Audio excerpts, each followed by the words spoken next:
Terima kasih untuk kesempatan yang baik ini. Saya sangat senang boleh mendapat kesempatan lagi untuk boleh berbagi permenungan bersama Bapak Ibu. Karena masih dalam suasana Paskah, tema yang saya bagikan pun seputar Paskah. Izinkan saya untuk membagikan eh, bahan saya, share screen, biar nanti lebih terarah refleksi kita.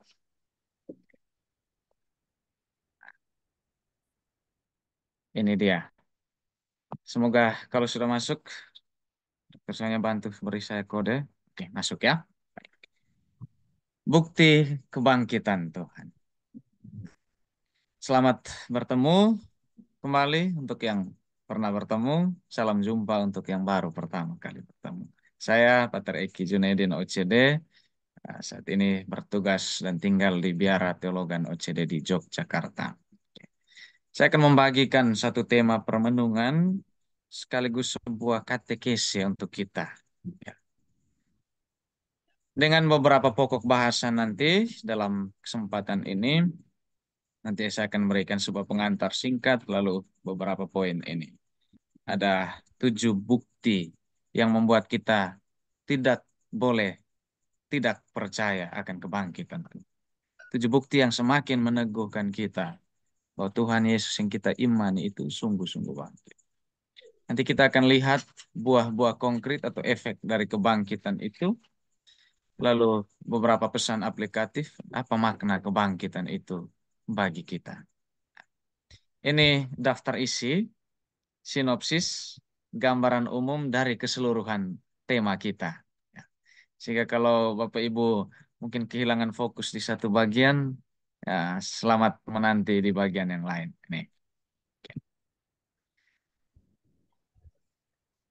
Sebuah hal yang baik untuk kita lihat bahwa kitab suci, keempat Injil sekalipun, tidak memberikan satu laporan yang persis secara jelas yang menggambarkan bagaimana persisnya peristiwa seputar kebangkitan Yesus. Gambaran detailnya tidak ada sekalipun di dalam kitab suci. Juga tidak ada saksi mata yang secara langsung melihat persis pada saat Yesus bangkit, ada yang menyaksikan. Kitab suci juga tidak menulis itu. Apalagi tidak ada rekaman yang ditinggalkan untuk kita. Seperti saat ini ada YouTube, ada Zoom, ya, live peristiwa kebangkitan Yesus. Tidak ada catatan secara tentang itu. Maka kalau demikian, jika demikian, saya ingin mengantar kita dengan satu pertanyaan yang mungkin bisa saja menyentak. Kalau tidak ada saksi mata yang melihat secara langsung, kalau tidak ada laporan yang jelas menggambarkan bagaimana peristiwa seputar kebangkitan Yesus itu terjadi. Kalau demikian, masihkah kita percaya bahwa Yesus itu sungguh bangkit? Padahal tidak ada saksi mata. Apa jawaban yang bisa kita beri? Masihkah kita percaya bahwa Yesus bangkit? Nah, mungkin kita akan mengatakan iman jaminan kita. Tetapi kalau demikian, kalau diri kita bisa diyakinkan, bagaimana kita bisa meyakinkan orang lain misalnya? Kalau ditanya, apa bukti-bukti yang membuat kalian, orang Katolik, orang Kristen itu, meyakini betul bahwa Yesus Kristus itu sungguh bangkit? Bagaimana kita memberi jawaban terhadap pertanyaan-pertanyaan semacam itu? Maka inilah yang akan kita lihat dari penelusuran atas teks-teks seputar peristiwa kebangkitan. Kurang lebih ada 7 bukti yang kitab suci tampilkan yang memberi kita juga alasan yang kuat untuk percaya bahwa Yesus itu sungguh bangkit.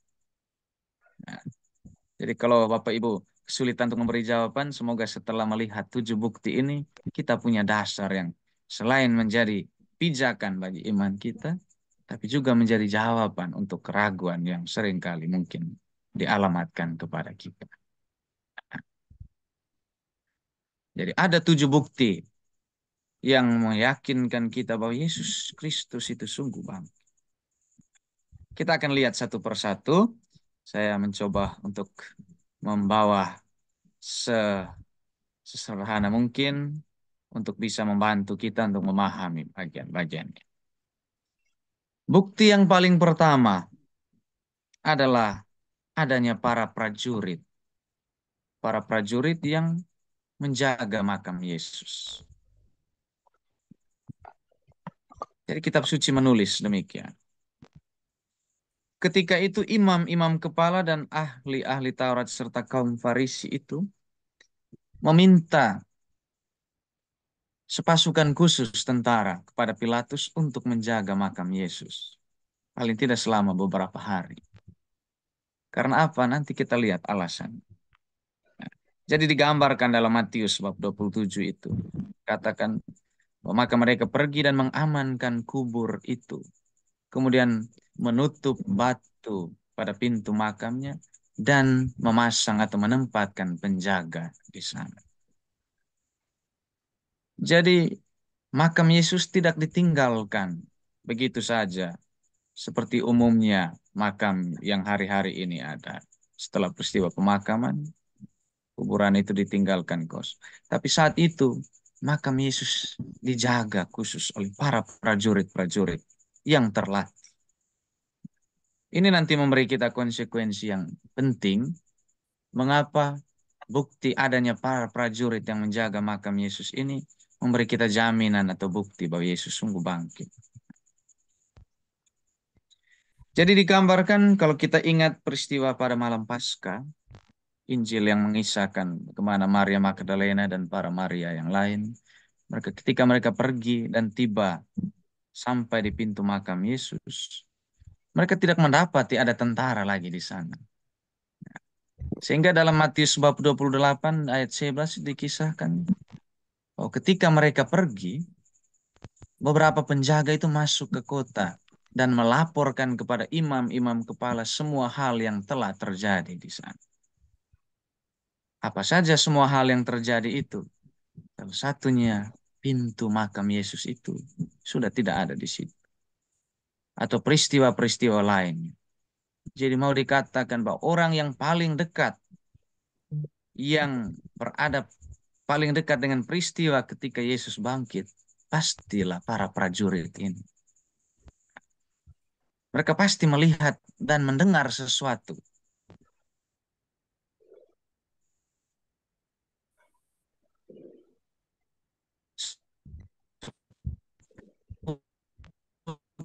Seputar peristiwa itu. Prajurit ini mereka dibayar seputar kebangkitan. Nah, maka dalam Matius bab 28 dikatakan, para imam kepala itu setelah memberi sesuatu untuk menyogok para prajurit, mereka sertakan dengan nasihat ini. Katakan kepada orang-orang bahwa para muridnya lah yang datang pada malam hari dan mencuri dia ketika kita sedang tidur. Nah, jadi selain diberikan bayaran supaya kebenaran itu dibelokkan maksudnya, tapi juga disertakan apa yang harus kamu katakan. Para prajurit itu diminta untuk katakan, oh, jenazah Yesus dicuri oleh para muridnya. Mereka datang pada waktu malam pada saat kita sedang tidur. Tetapi secara logis ini sangat mudah dibantah. Bagaimana mungkin kalau semua prajurit sedang tertidur, bagaimana mungkin mereka tahu siapa yang datang mencuri jenazah Yesus? Ya. Bagaimana mereka bisa memberi kesaksian padahal mereka sedang tidur? Karena dikatakan, para muridlah yang datang mencuri jenazah Yesus pada saat kita sedang tertidur. Ya. Jadi ini kesaksian yang dengan sendirinya gugur. Bahwa dengan adanya para prajurit yang menjaga makam Yesus, kemudian adanya bukti yang mengatakan bahwa mereka dibayar untuk mengatakan sesuatu yang selain dari apa yang mereka ketahui. Maka bukti yang pertama ini justru menegaskan bahwa tidak mungkin jenazah Yesus bisa dicuri karena ada prajurit yang menjaga di sana. Lalu bukti yang berikut adalah ini. Ada meterai atau segel yang ditempatkan persis di pintu makam Yesus itu. Ya. Meterai atau segel itu hari-hari ini kita bisa bayangkan kalau ada satu peristiwa yang ya ada peristiwa kriminal atau sesuatu terjadi, biasanya dipasang polis lain, garis batas oleh polisi supaya apa? Supaya barang bukti perkara itu tidak diganggu. Demikian pun peristiwa seputar penyaliban Yesus hingga wafatnya di atas salib. Jadi satu peristiwa yang besar. Maka otoritas pemerintahan Romawi yang diwakili Pilatus memberikan ini, memasang satu meterai atau segel pada pintu makam Yesus. Jadi ketika melihat makam ini, para pengunjung selalu juga melihat Maria dan teman-teman ketika datang. Mereka tidak lagi melihat ada segel yang terpasang di sana. Segelnya juga ikut hilang. Maka dikatakan, mereka pergi dan mengamankan kubur itu, menutup batunya dan memasang penjaga di sana. Jadi ini peristiwa yang menyertai bahwa ketika para penjaga ditempatkan, segel atau meterai ini juga dipasang di sana, di pintu makam Yesus. Tetapi apa yang terjadi nanti akan mengejutkan dan menjadi bukti yang meyakinkan kita bahwa ada peristiwa luar biasa yang terjadi seputar kebangkitan. Jadi setelah batu penutup itu ditempatkan pada tempatnya, karena memang hanya bisa diguling karena batu yang sangat besar. Kemudian seutas tali juga direntangkan di atas batu dan ditempelkan dengan lilin di setiap sisi makam. Jadi ini menggambarkan bagaimana meterai atau segel itu dibuat. Kemudian penjaga Romawi, salah satu yang diberi otoritas tentu, dia meletakkan cincin setempelnya pada lilin itu dan menandakan makam itu secara resmi disegel. Apa yang menjadi keyakinan bagi kita dari bukti ini? Sesuatu yang secara resmi disegel pasti juga orang-orang yang tidak memiliki izin tidak diizinkan mendekat. Apalagi para murid dikatakan datang mencuri. Jadi dari tingkat pengamanan saja ini bisa dibantah. Tetapi ketika para wanita itu tiba di kubur, batu itu telah terguling dan meterainya telah dibuka. Ada kejadian yang baru saja terjadi yang terlewatkan oleh para murid dan para wanita yang hendak datang untuk melayat jenazah Yesus itu. Ini bukti yang kedua. Dan bukti yang berikut yang sekiranya juga semakin menjadi dasar pijakan bagi kita. Ada batu penutup makam yang terbuka. Batu penutup makam itu terbuka. Karena apa? Hal apa yang ingin kita lihat dari bagian ini? Jadi menurut perkiraan secara konservatif, ilmu yang ilmiah, hitung-hitungan. Jadi batu penutup makam Yesus itu beratnya kurang lebih 1,5 hingga 2 ton. Dengan berat yang demikian, jadi sangat tidak mungkin kalau batu itu bisa digeser oleh para wanita yang datang melayat jenazah Yesus.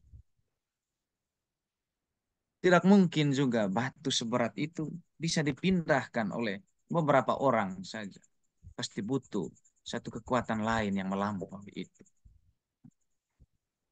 Sehingga dikatakan ketika para wanita datang pada hari itu, batu itu tidak lagi ada di depan pintu. Dan Yohanes menulis, dia katakan, batu itu telah diambil dari kubur itu. Diambil, bukan lagi digeser menyamping. Karena ada alur khususnya. Ya, kita biasa melihat gambar-gambar seputar peristiwa kebangkitan itu. Batu yang menjadi penutup makam Yesus itu biasanya batu yang uh, bulat dalam bentuk bundaran. Sehingga untuk membukanya bukan diangkat tetapi ditinggal digeser dan diguling. Tapi Yohanes katakan batu itu telah diambil dari kubur itu. Jadi kata-kata ini seakan untuk menggambarkan bahwa pemindahan batu itu seperti memungut sesuatu dan membawanya pergi. Seolah-olah kita memindahkan satu benda yang ringan, ya, memindahkan satu benda ke tempat yang lain. Itu yang terjadi dengan batu penutup makam Yesus. Kalau peristiwa ini yang terjadi, hampir pasti bahwa memang ada sesuatu yang ajaib yang sedang terjadi hari itu. Pasti ada peristiwa luar biasa. Nah, mengapa pintu pada makam Yesus dibuka? Paus Fransiskus memberikan satu refleks yang baik sekali. Bapak Paus katakan, pintu makam Tuhan buka, bukan supaya dia keluar dari makam. Karena dia bisa keluar lewat cara-cara yang lain. Seperti ketika dia datang menampakkan kepada para murid, dia masuk padahal pintu rumah dalam keadaan terkunci. Paus katakan, pintu makam dibuka bukan supaya Tuhan bisa keluar dari makam, tapi supaya kita bisa masuk ke dalam. Satu refleksi yang baik yang juga mengantar kita untuk melihat bahwa makam kosong adalah juga satu momen untuk kita masuk. Dan itu terjadi karena pintu makam itu telah terbuka. Dan pintu makam itu dibuka untuk kita. Kalau kita masih merasa belum yakin dengan empat bukti ini, bukti yang berikutnya adalah makam yang kosong. Ya, salah satu bukti yang paling sering disebut bahwa Yesus itu bangkit, makam yang kosong. Nah, jadi ketika meneliti makam Yesus, bahkan para pengunjung seperti para murid tadi, mereka menemukan tanda keempat kebangkitan, kubur itu sendiri. Nah, jadi ditemukan bahwa batu penutup makam itu sudah terguling dari kubur dan mereka tidak lagi menemukan mayat Tuhan Yesus ada di sana. Makam itu ditemukan dalam keadaan kosong. Sebuah pertanyaan, kemana Yesus pergi? Karena alur sebelumnya tadi kita diberitahu, ada wacana, ada isu yang dikembangkan oleh imam-imam kepala bahwa jenazah Yesus dicuri orang supaya membantah apa yang sering Yesus katakan bahwa setelah hari ketiga dia akan bangkit. Tetapi dikatakan di sana ada dua pria yang adalah malaikat itu katakan, mengapa kamu mencari yang hidup di antara orang mati? Dia tidak ada di sini. Dia telah bangkit. Ingat bagaimana dia telah memberitahu kamu ketika dia masih bersama kamu di Galilea. Jadi makam yang kosong justru menjadi pengingat akan apa yang telah Yesus lakukan dan sabdakan selama hidup. Dia telah bangkit. Jadi ini satu urutan yang luar biasa. Bagaimana mungkin para prajurit itu bisa dilewati, meterai atau segel resmi itu dilewati, kemudian batu penutup yang besar itu dilewati, dan dalam keadaan yang aman, yang luar biasa pengamanan semacam itu, tubuh Yesus tiba-tiba hilang. Maka kita hanya bisa mengarahkan satu pikiran bahwa jenazah Yesus itu tidaklah hilang seperti yang diisukan oleh imam-imam kepala dan ahli-ahli Taurat. Tapi memang Yesus telah bangkit. Itu bukti yang juga memberi kita satu dasar untuk beriman. Nah, bukti yang berikutnya adalah kain kafan. Kain kafan. Bagian yang ini menarik. Jadi ditemukan di dalam makam yang kosong itu hanya tertinggal kain kafan. Dan kain kafan itu dikatakan masih dalam bentuk seperti ketika membungkus tubuh Tuhan.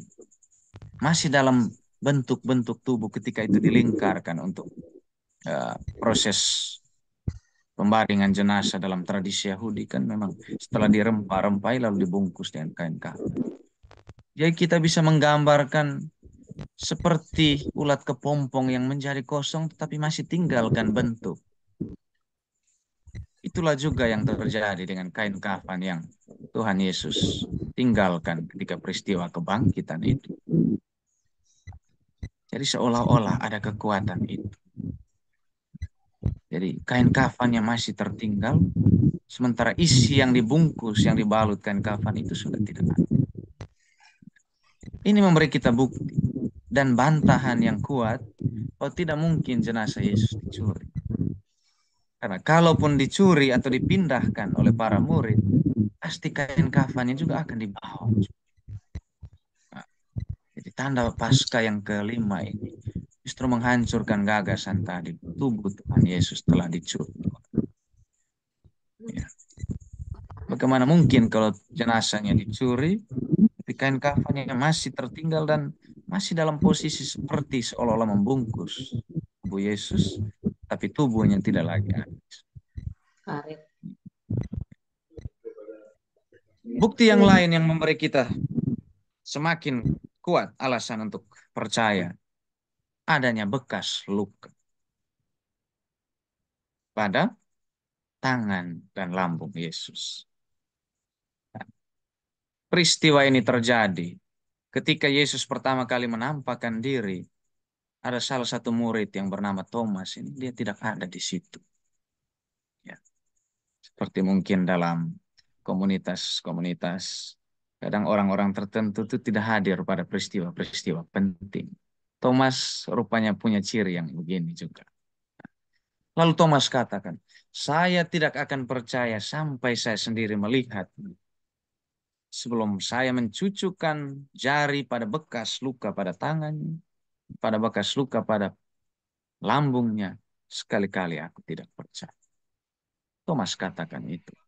Maka dalam kesempatan berikutnya, Tuhan Yesus datang lagi pada saat pintu-pintu sedang ditutup dan Thomas juga ada di situ. Lalu apa yang terjadi? Kemudian dia berkata kepada Thomas, Thomas, ulurkan jarimu ke sini dan lihatlah bekas luka pada tangan. Ulurkanlah tanganmu ke sini dan letakkan juga di lambung. Dan janganlah kamu tidak percaya lagi, tetapi percaya. Thomas ketika itu juga langsung luluh dan percaya. Dan dia mengungkapkan satu ungkapan iman yang menjadi dasar bagi refleksi teologis gereja setelahnya. Thomas katakan, ya Tuhanku dan Allah. Jadi pengakuan akan kealahan Yesus terlahir dari seorang yang pernah ragu-ragu, itu Thomas. Maka Tuhan lengkapi. Berbahagialah mereka yang tidak melihat namun percaya. Jadi peneguhan kata-kata itu ditunjukkan juga kepada kita yang percaya meskipun tidak melihat, yang tetap mengimani meskipun kita tidak punya dasar-dasar yang cukup secara ilmiah misalnya atau secara historis. Tetapi bekas luka yang ada pada tangan dan pada lambung Yesus harusnya semakin memberikan kita juga satu bukti yang kuat bahwa memang benar bahwa Yesus itu sungguh bangkit. Maka Thomas tahu ketika dia telah melihat Tuhan yang bangkit karena ada bekas luka pada tubuh. Apa yang menjadi keraguan-raguan Thomas seringkali juga mewakili keraguan kita untuk misteri-misteri iman tertentu. Tidak apa-apa, seperti halnya Thomas, dia pun diubah. Kita pun akan diubah oleh Tuhan melalui pengalaman-pengalaman tertentu yang juga semakin meneguhkan iman kita. Dan bukti yang ketujuh yang memberi kita dasar yang juga luas, lengkap tentang bukti bahwa Yesus sungguh bangkit adalah melalui penampakan. Inilah yang sering kita dengar selama masa-masa Paskah ini. Hampir tidak ada tema lain seputar masa Paskah selain kisah-kisah seputar penampakan Tuhan. Jadi kitab suci memberi kita satu gambaran bahwa setelah Tuhan Yesus bangkit dari kuburnya, dia tidak langsung naik ke surga. Karena dalam hitungan gereja, dalam perayaan kita nanti, Yesus naik ke surga pada hari ke-40 setelah. Dan 10 hari setelahnya peristiwa Pentakosta. Roh Kudus turun seperti dijanjikan. Jadi selama masa-masa inilah Yesus menampakkan diri kepada banyak sekali orang. Dia tidak hanya dilihat oleh para rasul, tapi juga oleh para pria, para wanita, anak-anak, individu-individu, dan kelompok-kelompok masyarakat yang pada waktu itu pernah mengenal Yesus. Jadi ini memberi kita bukti kebangkitan Kristus yang sangat banyak. Mungkin kita bisa membuat pertanyaan sederhana. Mengapa Tuhan Yesus justru memilih cara-cara yang sederhana dalam menampakkan diri? Karena kita tidak temukan bahwa dia menampakkan diri misalnya kepada Pilatus, kepada imam kepala yang membuat keputusan, yang membuat menjatuhkan hukuman atasnya, atau kepada orang-orang yang memiliki pengaruh pada masa itu. Supaya apa sekali dia menampakkan diri, mereka langsung percaya. Tapi ternyata Yesus tidak memilih jalan itu. Dia memilih untuk menampakkan diri kepada orang-orang paling sederhana, kepada orang-orang yang pernah mengasihi dia selama dia hidup, kepada orang-orang yang sudah mengimani dia ketika dia hidup, dan penampakannya menjadi semacam satu peneguhan akan iman mereka. Kalaupun ada orang-orang yang percaya setelah para murid mewartakan kebangkitan Yesus, itu adalah buah-buah yang dihasilkan dari kebangkitan.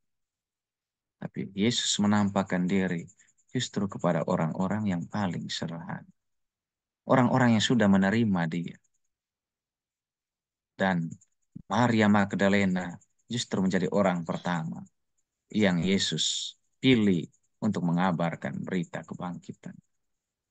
Makanya Santo Irenaeus dalam salah seorang teolog dalam gereja dia juluki dan dia katakan Maria Magdalena adalah rasul dari para rasul.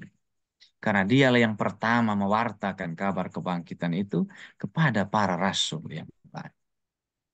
Kita pun bisa menjadi rasul bagi para rasul dengan kesaksian hidup kita saat ini. Dengan iman yang kita miliki, Bapak Ibu juga bisa memberi kesaksian kepada misalnya kepada kami, para imam yang secara khusus bertugas untuk mewartakan.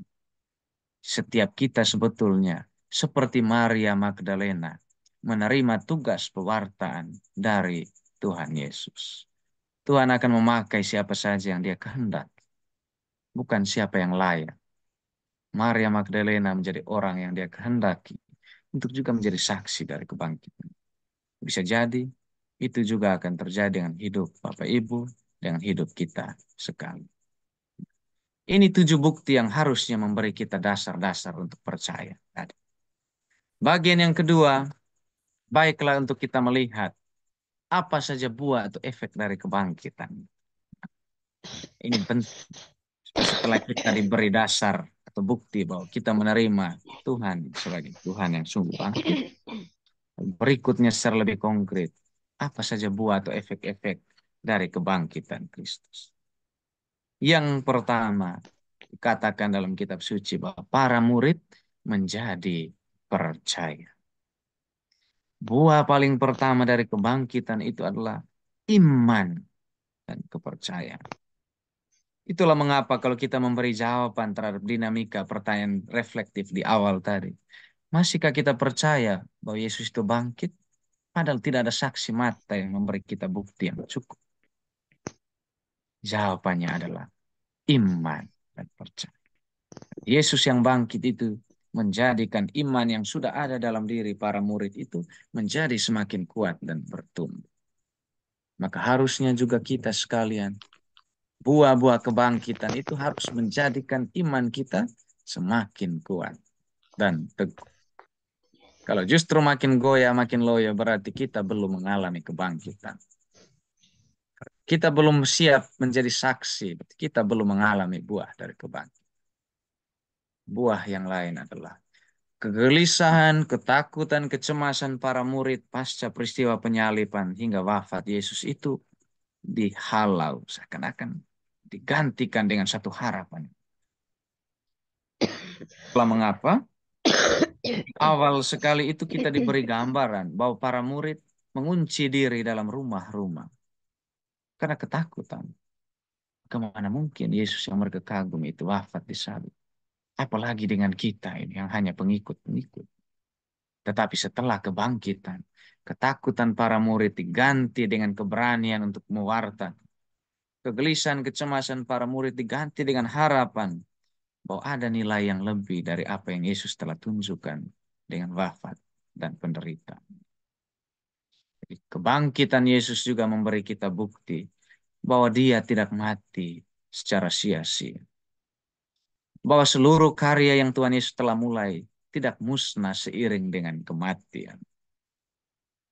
Jadi kebangkitannya justru meneguhkan apa yang Dia sudah mulai supaya itu diteruskan oleh para pengikut. Kebangkitan Yesus menjadi semacam satu peneguhan bahwa karya-karya baik yang Dia sudah mulai harus terus hidup dan diusahakan oleh para pengikut. Dan itu bukan hanya oleh para rasul, para murid, para jemaat perdana, termasuk oleh kita yang menjadi murid-murid Tuhan pada generasi ini. Kebangkitan juga harus memberikan buah.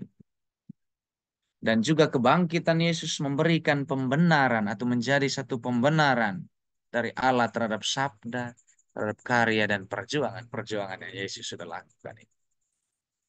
Ya. Apa yang pernah Yesus katakan semasa hidupnya, itu semua terkonfirmasi melalui kebangkitan. Apa yang Dia janjikan juga Dia penuhi melalui kebangkitan. Makanya dalam teori penulisan tentang kitab suci, ada satu istilah yang namanya retroproyeksi. Retroproyeksi artinya memantulkan ke depan apa yang ada di belakang. Kebangkitan itu memantulkan peristiwa-peristiwa lain yang sudah terjadi di belakang. Jadi, kalau tidak ada kebangkitan, peristiwa seputar kelahiran Yesus mungkin tidak memiliki makna yang berarti. Kalau tidak ada kebangkitan, kisah-kisah ajaib, mujizat-mujizat yang Yesus lakukan semasa hidupnya, orang akan segera lupakan. Kalau tidak ada kebangkitan, janji-janji, pengajaran karya dan teladan hidup Yesus akan segera orang tinggalkan. Itulah mengapa semua kisah yang tertulis dalam kitab suci itu sebetulnya selalu dilihat dari kacamata kebangkitan. Peristiwa kelahiran dilihat dari peristiwa kacamata kebangkitan. Peristiwa-peristiwa Yesus mengadakan mujizat, menyembuhkan orang sakit, membangkitkan orang yang mati, mentahirkan orang kusta dan sebagainya. Itu ditulis kembali, tetapi dari perspektif kebangkitan. Itulah mengapa tadi katakan retroproyeksi. Memantulkan ke depan apa yang terjadi di belakang. Atau analogi sederhana. Saat ini biasanya orang yang paling bisa didengar itu biasanya orang yang sudah mencapai eh, kesuksesan. Biasanya, misalnya. Atau orang yang misalnya ya punya pengaruh. Apa yang menjadi pencapaiannya saat ini, itu menjadi titik untuk orang menggali apa yang pernah terjadi di masa-masa hidup sebelumnya. Maka peristiwa masa kecilnya menjadi berarti untuk orang. Peristiwa ketika dia bergumul misalnya dalam pendidikan, dalam karya sebelumnya, sebelum menjadi seperti yang saat ini, menjadi panutan orang. Jadi titik pada saat ini yang namanya kebangkitan menjadi satu cara untuk melihat kembali apa yang sudah terjadi dengan hidup Yesus sebelumnya. Dan kalau tidak ada kebangkitan, yang lain tadi pasti tidak akan memiliki arti. Ini buah paling nyata yang juga menjadi pegangan untuk kita dari kebangkitan Kristus itu. Kebangkitan Yesus juga memberi harapan baru bagi umat manusia, bagi kita sekalian ini, bahwa ada harapan yang lebih baik setelah kematian di dunia ini. Bahwa ada kehidupan setelah kehidupan ini selesai. Dan itu Yesus sudah tunjukkan dengan hidupnya. Dia tidak mati dengan sia-sia. Yesus menunjukkan kepada kita bahwa di ujung dari salib ada kemuliaan kebangkit. Di ujung dari prapaskah itu ada Paskah. Sehingga Paus Fransiskus dalam salah satu dokumen itu dia katakan, tidak ada prapaskah yang tanpa Paskah. Juga tidak ada Paskah tanpa prapaskah. Jadi tidak ada kemuliaan tanpa salib bagi hidup orang Kristen. Dan tidak ada salib tanpa kemuliaan. Maka kalau kita merasa, aduh Tuhan, mengapa pengorbanan saya atau penderitaan saya ini seolah-olah tidak ada habisnya. Ubahlah pertanyaan itu. Katakan, Tuhan, apa yang Engkau inginkan supaya saya pelajari dengan salib yang saya miliki? Karena apa identitas kita sebagai orang Kristen? Salib dan kemuliaan kebangkitan. Jadi, tidak ada Paskah tanpa prapaskah, tidak ada kemuliaan tanpa penderitaan. Begitupun sebaliknya.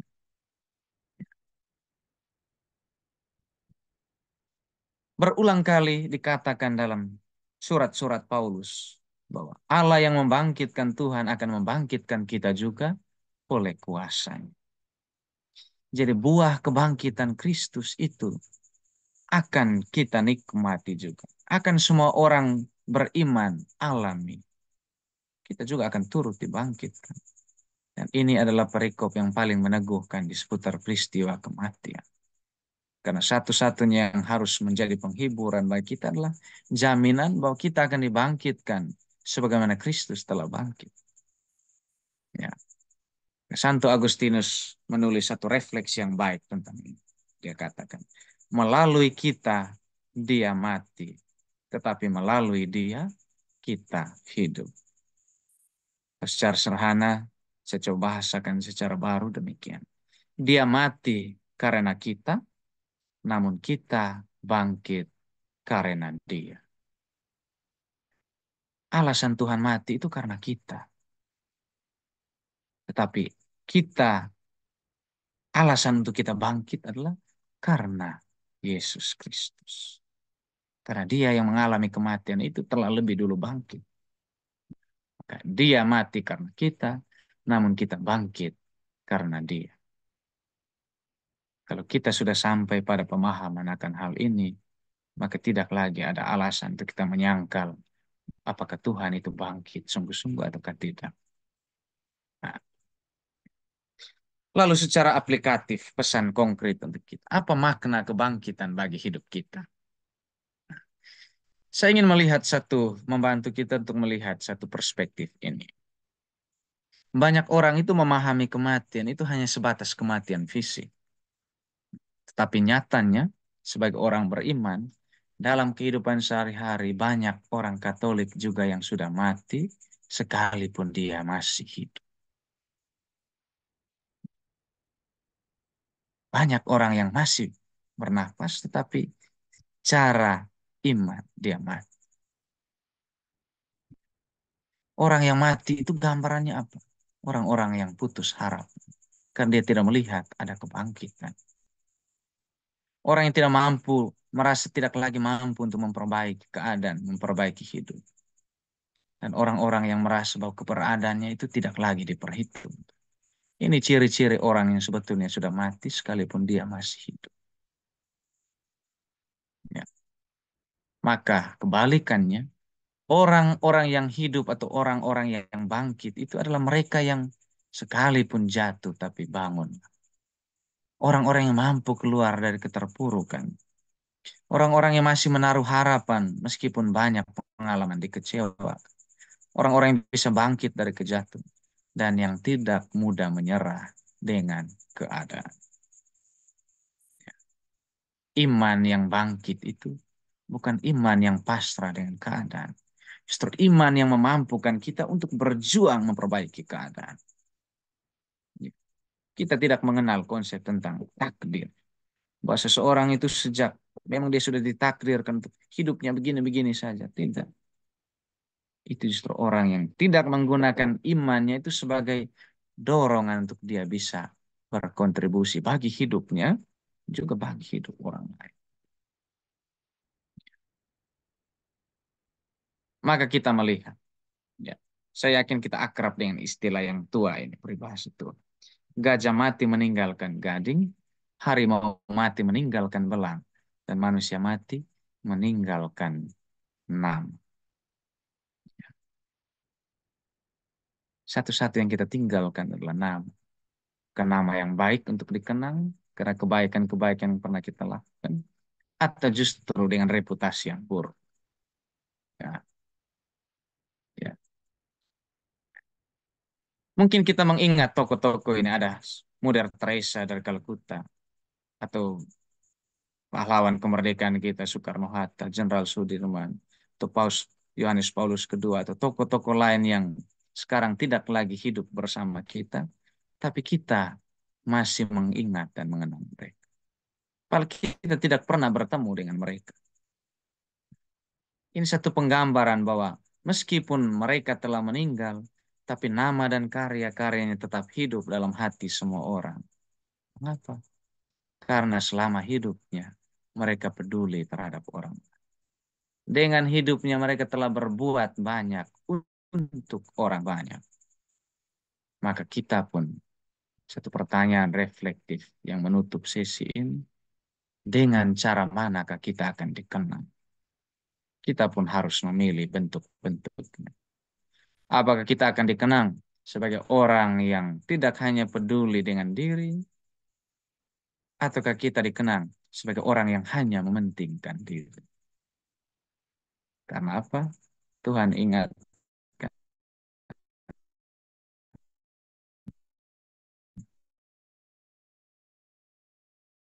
berkat yang kita tersemat, kita diberkati untuk memberkati. Seperti halnya kita diselamatkan untuk menyelamatkan. Kita diberi hidup supaya memberi hidup untuk orang lain. Kita disembuhkan untuk menyembuhkan. Kita dipulihkan untuk memulihkan.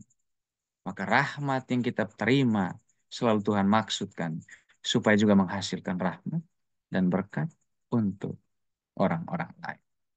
Maka kita mulai harus menentukan pilihan dalam cara apakah kita akan dikenang setelah hidup kita di atau masa penugasan sementara kita ini ditarik kembali oleh Tuhan. Karena pada akhirnya satu-satunya yang dikenang adalah apa yang telah kita lakukan terhadap orang lain. Kontribusi kita, pemberian diri kita. Maka dalam cara apakah kita akan dikenang? Tentukan jawaban kita masing-masing melalui cara hidup yang konkret dan juga semoga berkat buah-buah kebangkitan pasca itu juga membantu kita dalam menentukan pilihan sikap untuk beriman. Dengan demikian, sesi refleksi saya sampai di sini. Terima kasih. Tuhan memberkati. Saya kembalikan ke Dr. Sonia. Terima kasih. Ya. Terima kasih, Pastor Eki, perenungan pada malam hari ini mengingatkan kembali kepada kami semua akan makna Paskah. Terima kasih, Pastor. Boleh saya memberikan